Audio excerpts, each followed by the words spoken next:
ఈసారి వ్యాపారం ఎలా ఉందన్న?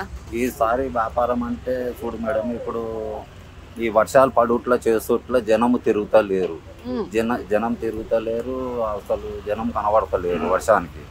కానీ ఈ రోజు ఇప్పుడు ఈ సాయంత్రం పూట ఇప్పుడు కొద్దిగా తగ్గింది. ఆ తగ్గుట్లో ఏమైందంటే అందరూ కొద్దిగా ఫెయిల్ ఉంది వచ్చిర్రు ఇక్కడికి. అంటే ఇంకా ఇది చాలా తక్కువ జనం వచ్చారు. కానీ ఇప్పుడు ఇది మొత్తము ఈ రోడ్డు ప్యాక్ అవుతుంది ఈ ఆదివారం. ఓకే, చాలా తక్కువ వచ్చారు. ఇంకా విగ్రహాలు కూడా తక్కువనే పోతున్నాయి. ఈ వర్షం రాకుంటే ఆ విగ్రహాలు బాగానే పోతుండే. ఓకే, ప్రతి సంవత్సరం మీరు ఎన్ని విగ్రహాలు అమ్మేవారు? ప్రతి సంవత్సరము 150, 125 అట్లా అమ్మేవాళ్ళం. కానీ ఈసారి పోయినసారి మాకు చాలా మిగిలిపోయినాయి. ఈ కాంపిటీషన్లు చాలా పెట్టారు. అప్పుడు ఏంటంటే ఒక 10 మంది 8 మంది అట్లా పెడుతురు. ఉంటుంది అందరూ ఒక్కొక్కరు చూసి అందరూ పెట్టే వరకు ఆ విగ్రహాలు అనేది ఇక్కడ కొన్నిట్లా కొద్ది జాగాలలో కొన్ని మిగిలిపోతున్నాయి. అందుగురించే గిట్టుబాటు కూడా అయితలేదు ఒక్కొక్కసారి.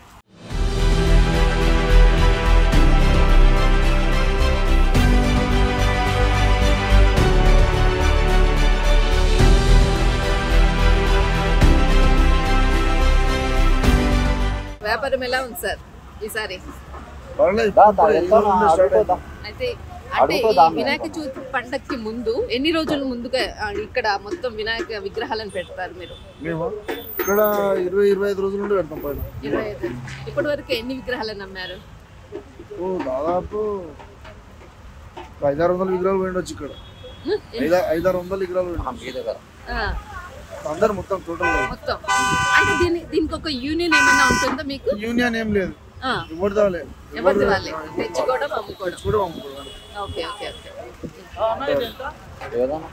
ఒక విగ్రహము అంటే ఇప్పుడు ఇది విగ్రహం ఉంది, ఈ విగ్రహం మీకు ఎంత ఉంటుంది రేట్? అంటే అందులో సైజులు బట్టి ఉంటుంది, ఫినిషింగ్ బట్టి ఉంటుంది.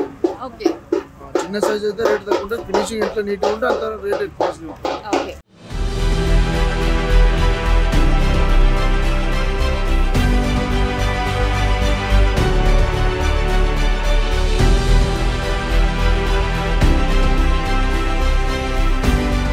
ఎవ్రీ ఇయర్ లాగా అయితే లేదు. అవునా? లాస్ట్ ఇయర్స్ నుంచి అంత డౌన్. మీ పేరు? నా పేరు ఈవెన్. Okay okay. అంటే ఇక్కడ టోటల్ మొత్తం ఎన్ని విగ్రహాలు ఉండొచ్చు ఈ ఏరియాలో? ఫస్ట్ షెడ్కి వచ్చేసి 100 విగ్రహాలు ఉంటాయి. ఎన్ని షాపులు ఉంటాయి మొత్తం? 40-40 షాపుల వరకు. 40 షాపులు. ఓకే. అయితే దాదాపు ఒక 20 ఎన్ని రోజులు అయింది ఇక్కడ ఈ షాపులంతా ఏర్పాటు చేసి? ఇక్కడ సెల్ఫ్ గా మ్యానుఫ్యాక్చరింగ్ చేసేది మీ ఒక్కరమే. మీరు ఒక్కరే మ్యానుఫ్యాక్చరింగ్? వీల్ అంతా ఏంటంటే అక్కడ నుంచి హోల్సేల్ గా తెచ్చి అమ్మడం. ఓకే. దానివల్ల ఇన్ని షాపులు ఇంత రద్దీ జరిగింది. మీకు ఒక యూనియన్ ఏమైనా ఉంటుందా? లేదు మేడం, అసలు మన తెలుగు వాళ్ళలో విగ్రహాలు చేసేది మీ ఒక్కరమే. అవునా? అందరు చేసే వాళ్ళు రాజస్థాన్ వాళ్ళు చేస్తారు. మా డాడీ 20 ఇయర్స్ నుంచి నేర్చుకుని చేస్తారు. ఓకే. ఎక్కడ మీరు తయారు చేసేది? ఇక్కడ ఎంత షెడ్ ఉంది లోపు. ఎంత షెడ్ ఉంది? ఇప్పుడు కూడా తయారు చేస్తున్నారా? అయిపోయింది, రెడీ అయిపోయింది మొత్తం అయిపోయింది. మొత్తం ఇక్కడ మ్యానుఫ్యాక్చరింగ్ చేసి పెట్టేస్తారు. ఓకే. ఒక విగ్రహాన్ని తయారు చేయడానికి ఎన్ని రోజులు పడుతుంది? అంటే అలా ఉండదు మేడం, వచ్చేసి 1 డేలో ఒక 10 పీసెస్ తీస్తారు పెద్దవి.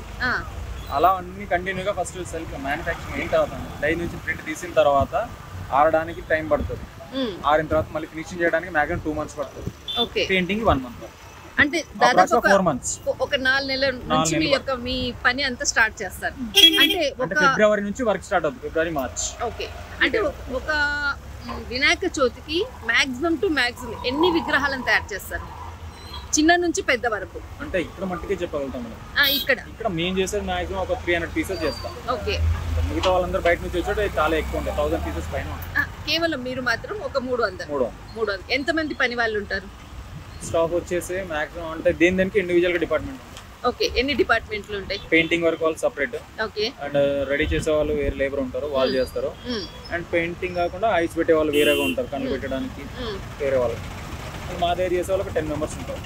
ఓకే. ఇక్కడ సేల్ చేయడానికి చూడడానికి. ఓకే. అంటే ఇప్పుడు ఒక్కొక్క డిపార్ట్మెంట్ లో ఎంతమంది? ఒకవేళ ఇప్పుడు పెయింటింగ్ అనుకో, పెయింటింగ్ అయితే ఒక 6 members చేస్తారు. 6 members. ఓకే. అయితే ఈ టోటల్ మొత్తం ఎంటైర్ టీమ్ అంతా ఒకరికి ఎంత ఉండొచ్చు? ఒక రోజుకు ఉంటుందా లేకపోతే నెలకు ఉంటుందా? అంటే మనం ఒకవేళ లోడ్ మనం తెచ్చి మనం చేయించుకుంటే కాంట్రాక్ట్ బేస్ చేస్తారు. అంటే 2 లక్షలకి కాంట్రాక్ట్ వాళ్ళు తీసి ఇచ్చి వెళ్ళిపోతారు. ఓకే. వాళ్ళ మట్టికి మెటీరియల్ మనం సప్లై చేయాలి. ఓకే. పెయింటింగ్ వాళ్ళకి తీసుకుంటారు, స్టాచ్యూస్ ఎన్ని ఉన్నాయి దాన్ని బట్టి కౌంట్ చేసుకుంటారు, పీస్ వైజ్ 1000 or 1500 స్టార్టింగ్ నుంచి 2500 వరకు ఉంటుంది మ్యాక్సిమం 9 feet వరకు. ఓకే. ఆ తర్వాత మళ్ళీ పెద్ద ఉంటే వాటి ప్రైస్ వేరే. అండ్ కండు పెట్టడానికి సపరేట్గా 250, 300 ఈచ్ వన్ పీస్. ఓకే. అయితే ఈ టోటల్ మొత్తం ఒక 300 విగ్రహాలు అనుకో, మీరు పెట్టేటటువంటి బడ్జెట్ ఎంత ఉండొచ్చు? నేను పెట్టేది వచ్చేసి 7 lakhs 8 lakhs వరకు అవుతుంది. ఓకే. మీకు లాభము మొత్తం నార్మల్గా ఒక రౌండ్ ఫిగర్ ఎంత ఉండొచ్చు? ఇప్పుడు మనం సేల్ చేసుకొని హోల్సేల్గా ఇచ్చిందని మొత్తం ఒక 10 lakhs వరకు వెళ్తుంది. 10 lakhs 11 lakhs వరకు వెళ్తుంది. ఒకవేళ మార్కెటింగ్ లేదు అంటే ఆ 7 lakhs కూడా పైన పడుతుంది. సో లాస్ట్ ఇయర్ జరిగింది, ఈ ఇయర్ జరగద్దు అనుకుంటున్నా, మేబీ అదే జరుగుతుంది. ఎందుకంటే అమ్మకాలు తక్కువైనాయి అంటారా? అమ్మకాలు తక్కువ ఉందా, కాంపిటీషన్ ఎక్కువ అయిపోయింది ఏరియా వైజ్. అంటే ఇక్కడ ఇంత మెటీరియల్ సేల్ అవ్వదు. సో బయట వాళ్ళు రావడం పెట్టడం ఇవన్నీ 2 days or 10 days కోసం 1 week టైం తీసుకొని వస్తారు. ఏదో ఒక 1 lakh 2 lakhs ఇన్వెస్ట్ చేస్తారు. వాళ్ళకి అర్థం కాదు ఎట్లా చేయాలి ఏం చేయాలి. ఎంతో కొంత వాళ్ళు 10,000 పెట్టి తెచ్చింది 2,000 ఇచ్చేసి వెళ్ళిపోతారు లాస్ట్ ఇయర్ జరిగింది అదే, ఈ ఇయర్ జరగద్దు. అంటే మీకు ఎక్కువగా నార్త్ ఇండియన్ నుంచి వచ్చినటువంటి వాళ్ళు ఎక్కువ కాంపిటీషన్ అనుకుంటారా? లేదు ఇక్కడ అంటే ఇక్కడ సో లోకల్గా ఉన్న వాళ్ళే. ఓకే. లోకల్గా ఉన్న వాళ్ళే. ఇప్పుడు ఇంటి దగ్గర వేరే బిజినెస్ చేసే వాళ్ళు ఏంటంటే ఒక 10 days 15 days మనం టైం తీసుకుంటే 1 లక్ష రూపాయలు సంపాదించనే థాట్తోనే వస్తారు. బట్ అది లాస్ వస్తుందా ప్రాఫిట్ వస్తుందా అనేది ఎండ్ ఆఫ్ ది డే మనకు తెలుస్తుంది. అప్పటికి ఇప్పుడు అంటే ఈ వ్యాపారం జరుగుతుంది కదా, ఈ కాంపిటీషన్ అనేవి చాలా, ఇప్పుడే దాదాపు ఒక 40-50 షాపులు అని చెప్పారు. దీంతో వ్యాపారం అన్నది చాలా డౌన్ అయింది.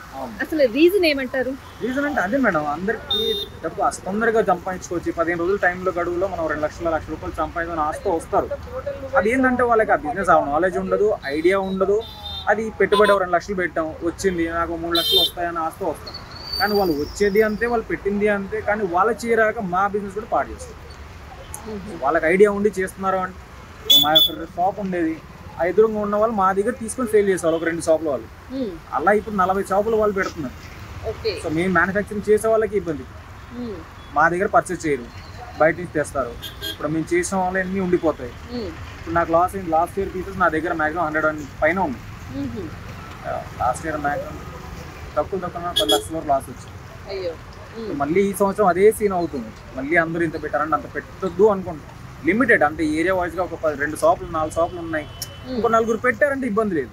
అలా కాకుండా 40 షాపులు పెట్టారంటే 4 దగ్గర 40 పెట్టిన దగ్గర వ్యాపారం అనేది ఎవరికి అవ్వదు.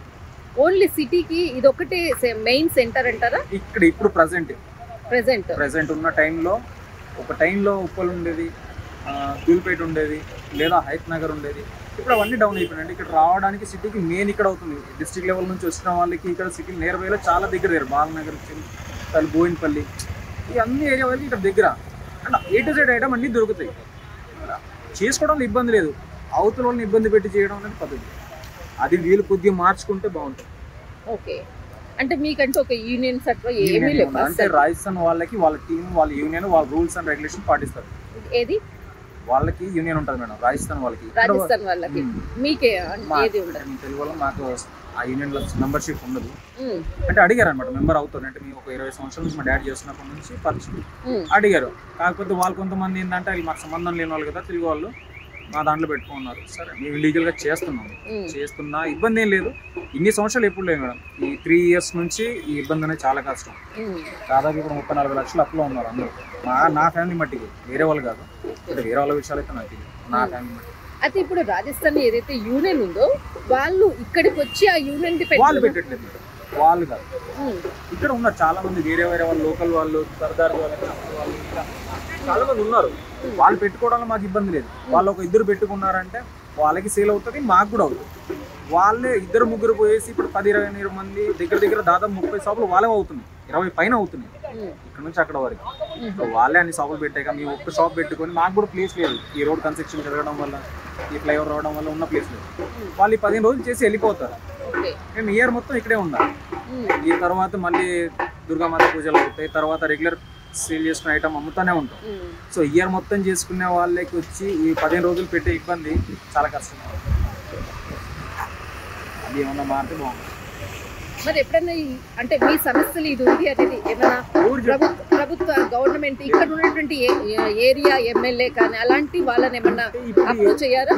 ఇప్పుడు ఏంటంటే మేడం ఎవరిని అడిగినా ఏమంటారంటే మీరు బతుకుతున్నారు వాళ్ళు బతుకుతున్నారు కదా, దాంట్లో తప్పేంటి అంటే ఇక్కడ మీరు బ్రతుకుతున్నారు వాళ్ళు బ్రతుకుతున్నారు అంటే వాళ్ళు వచ్చేసేసి వేరే ప్రాంతం వాళ్ళు వచ్చి ఇక్కడ బ్రతుకుతున్నారు కానీ ఇక్కడ తెలుగు నియర్ బై ఉన్న కాలనీస్ వాళ్ళే. ఓకే. సో వాళ్ళు చేస్తున్నారని మాకు ఇబ్బంది అనిపించట్లేదు, కానీ ఒక్కరు చేసేది వాళ్ళే ఎక్కువ మంది అయిపోయారు మాకంటే. మాది ఒక 2-3 షాపులు ఇక్కడ మా అమ్మ వాళ్ళు. తెలుగు వాళ్ళు ఎన్ని షాపులు ఉండొచ్చు? తెలుగు పంజాబీ వాళ్ళ నార్త్ ఇండియన్స్ ఎన్ని షాపులు ఉండొచ్చు? వాళ్ళ మాక్సిమం 15 పైన ఉంటాయి. ఓకే. నాకు ఇప్పుడు తెలియదు, ఇప్పుడు అయితే వాళ్ళు అందరు కలిసి ఉంటారు, ఎవరు ఏ షాప్ అనేది క్యాల్కులేషన్ అయితే మిస్టేక్. అండ్ తెలుగు వాళ్ళే వచ్చేసి 1, 2, 3, 5 షాపులు ఉంటాయి. 5 షాపులు. ఓకే. అటు సైడ్ ఉన్నట్టు అక్కడంతా కనపడుతున్నాయి కదా, అక్కడంతా వాళ్ళు వేరే వాళ్ళు, అక్కడ ఉన్న వాళ్ళంతా వేరే వాళ్ళు. అంటే వాళ్ళు చేసే బిజినెస్ అన్ని వేరే, వీటికి సంబంధమే లేదు.